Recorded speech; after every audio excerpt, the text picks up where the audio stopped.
नमस्कार, श्री स्वामी समर्थ। तर बघा मैत्रिणींनो, इथे पाठीमागचा भाग मी पूर्णपणे आखून घेतलेला आहे। आता बघा आपल्याला आर्महोल कशा पद्धतीने आखायचा आहे हे बघूयात। इथे बघा आपल्याला काय करायचं आहे, अशा पद्धतीने अर्धा इंच हा आतमध्ये डाऊन जायचा आहे। आर्महोल हे बघा अशा पद्धतीने जर तुम्ही आर्महोल कटिंग केलं, तुमची हे बघा ब्लाउजले फिनिशिंग एक नंबर येणार आहे। आणि हे बघा तुम्हाला जेव्हा बाही तुम्ही जॉईन करता अंगामध्ये परफेक्ट बाही बसते। अशा पद्धतीने तुम्ही आर्महोल जर कटिंग केला तर ठीक आहे। या पॉइंटपासून हे बघा, या पॉइंटपासून काय करायचं आहे, तुम्हाला 1 इंचावर मार्जिन करायचं आणि परत याच पॉइंटपासून 2.25 इंचावर मार्जिन करायचं, ठीक आहे।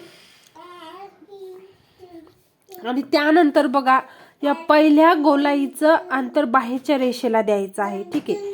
पहिल्या गोलाईचं अंतर बाहेरच्या रेषेला जाऊ द्यायचं आहे आणि अगदी थोडं इथे क्रॉस मध्ये जाऊ द्यायचं आहे। बघा थोडीशी इथे रेष क्रॉस मध्ये जाऊ द्यायची आणि या गोलाईचं अंतर या आतल्या रेषेला गेलं पाहिजे। बघा अशा पद्धतीने, ठीक आहे। हे बघा एकदम सोपी पद्धत सांगितलेली आहे। हे थोडंसं इथे खाली जाऊ द्यायचं आहे। व्हिडिओ जर आवडला तर चॅनलला लाईक करा, सबस्क्राईब करा। धन्यवाद।